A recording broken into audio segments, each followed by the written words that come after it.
did want to congratulate Juan Soto, who picked up the only Silver Slugger award for the San Diego Padres, nationally one of the 3 outfielders honored. Good morning, everybody. Good morning. Best offensive player at your position in the league, like Pretty good stuff. like the Gold Glove for hitting, essentially. And after the start he had, and he actually had a bad August as well. The other numbers were so good, though. A career-high 35 home runs, 109 runs batted in. Obviously, he led Major League Baseball in walks with 132 last season, OPS over 900, and it is the 4th straight season that Juan Soto wins a Silver Slugger award. And Scott Boras is just counting the cash as those awards come in for Juan Soto, whether it's from the Padres or some other Silver franchise. Sluggers before the age of 25, along with Mike Trout. Yeah, tied with Mike Trout. But it's weird because I was told Juan Soto's a diva who wasn't even that good. He only we walks should probably a lot. Trade him. Yeah, he walks too much. Sounds like he's a generational talent that you'd want to keep forever, and he goes into the Hall of Fame wearing your cap. I would think that if you have, the next Mike Trout, if the Angels when they had the Angels batting order, they wanted to make sure that they kept Mike Trout, so they locked Morales him. with a home run. So they locked. Vladimir Guerrero had key hits along. Excuse me. Both along talking the way. about the Angels and coughing at the same time. Yeah, the Angels batting order.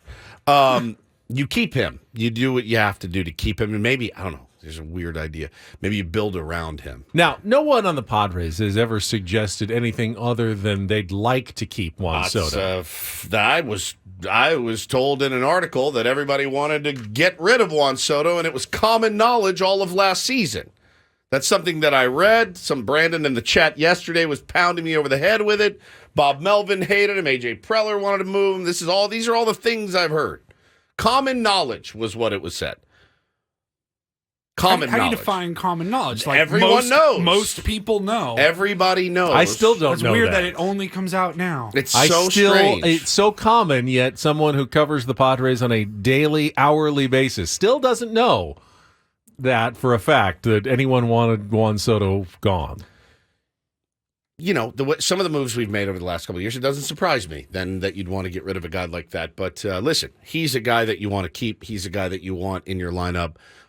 He will be in your lineup, hopefully for at least one more year, and many to come after that, because I shudder to think what it'll look like without him. But congratulations to Juan. It's a remarkable accomplishment. He had, again, his start was so horrific, and he was just spiraling, and fought his way through that. I give him a lot of credit for that. It's not easy to do. It's not easy to do at any level, but that level, doing it how he did it, and again, against kind of all odds early on in the season, he really, really had a monster year for the San Diego Padres, and it's well deserved. Well deserved. Didn't rob anybody of that one, man. That's all his. It doesn't make. I mean, if you're Scott Boras, you're advising Juan Soto. I think you're telling him, all right, we're so close now. Yeah, wait it out. You just wait it out until next year and go to free agency, and let's see what's out there. If we eventually want to sign with the Padres, sure, that's fine if they make a great offer, but we can make an historic deal if we wait another few months. I don't think that there's a lot of doubt that Juan Soto is going to have a great season next year. He's been healthy through his career. Even when he has had struggles, he has bounced back and put up huge numbers. And the odds are he's probably going to put up even better numbers next season if he plays it out. So I'm There's Scott a plethora of reasons why I don't want them to get rid of Juan Soto. And one of them I keep coming back to is Juan Soto in a contract year. Are you kidding me? What does that look like? Yeah, Adrian says he's not Mike Trout. He's awful at defense. We're going to sign a DH for $500 million. That's stupid. I think he's not awful. I think the defensive stuff is a bit overblown. I do. Could he be better in left field? Sure. For every blunder that he's had, just not tracking the ball or whatever, he's also had a great diving catch or a hell of a throw to get somebody out at second. Back against the wall. He's made some nice plays as well. He got hurt by the fact that he was nominated for a Gold Glove. In right. A finalist in right last year, which was pretty ridiculous, and it led to everyone's backlash going, come on, this guy's not really that good of a fielder, and he's not a Gold Glove fielder, but he made a lot of great one-hop throws right on the money to second base, to throw runners out, to keep runners at first. As Paul said, some diving catches, made some nice play, off the wall to keep guys. Yeah, he mistracked a couple of balls that, especially going back to his right out there in left field into the corner. So did Gold Glover Trent Grisham. So did Fernando Tatis Jr. So does Gold Glover Mookie Betts. So does Gold Glover Manny Machado, makes errors. I mean, bro, it's the big leagues, 162 games, which, by the way, played every effing one of them. I was just going to say, every that's single my one of favorite them. stat, 162. The that's other something one, Mike Trout doesn't say every year. Mike Trout is banged up all the time 42. now. He's banged up all the time. So, yeah, man, 24 years old and only getting better. That's a guy I want in my lineup. It's again, I said it in the middle of the season last year. It's weird to have to come on the Padres flagship and sell Juan Soto to the San Diego Padres fan base. A good portion of them. A good portion. Sell Manny Machado when he first got here as well. And it feels so like wild, man. We don't have to do that anymore. Obviously, the same thing would happen for Juan Soto if he stayed here. Roberto, nice plays because he gets a bad jump and has to dive. Who gives a rat's ass how he catches the ball? As long as he catches it, man. His defense is not, it's not great, but it's not horrific. He's not a blundering buffoon out there in left field. Again, he can get better. He can get better. Tony Gwynn got better. Fernando Tatis Jr. just won a Gold Glove. If Juan Soto said, hey, man, that's a part of my game I'd like to improve, I have no doubt he could do it. None. But as long as his OPS is over 900 and he's hitting 35 bombs and driving in 109 runs, at the end of the day, I really don't care. I mean, I care, but just don't embarrass yourself out there. Make the routine plays.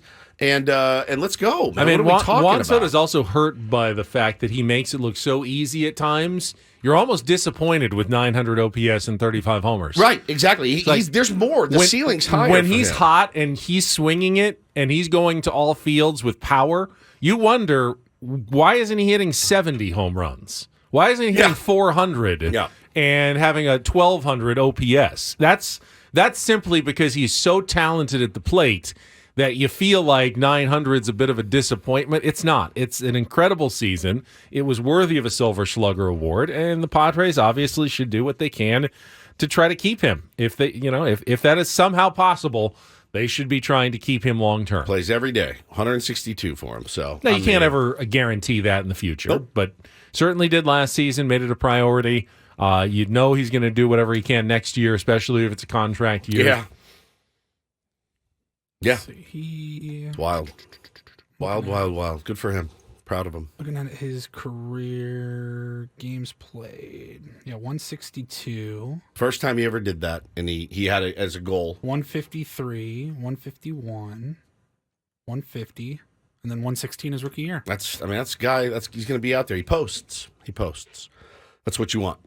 So if you're going to look at a guy like that hits like that and hits for power like that and drives in runs and hits, his average was even down for him, but you look at him and go, yeah, but it's like being with the world's most beautiful woman and you're like, her feet are a little jacked up, which happens. You see guys on the internet all the time look at beautiful women and go, there's that little space in between her teeth. What are you talking about, man? Shallow how? Shallow her how? Second toe is longer than her first. It's a very strange phenomenon that we have.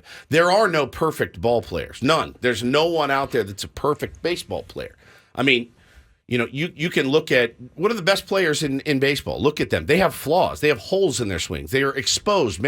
Freddie Freeman, exposed in the playoffs. Mookie Betts, exposed in the playoffs. These are some of the best baseball players on the planet. Mike Trout can't stay healthy. Mike Trout can't stay healthy. Bryce Harper, really, really hot, then ice cold. I mean, it just happens. It's an interesting point because if the Padres keep their, big four together, 3 of the big 4 post. Xander has never played fewer than 136 games in his career. Manny, of course, is legendary for making sure he's out there as much as possible, staying off the injured list when he can. We just talked about Juan Soto. Fernando Tatis Jr. is really the only one who's had issues remaining on the field, but of course he's coming off his most games played of his career with 141 last year, and that was after out of 142 being suspended the first 20. So he's also trending in the right direction. You could envision a season next year where you're getting 150 plus from all 4 of those guys. Yeah, that's a tough combination to beat if you can keep those guys on the field all season long and producing.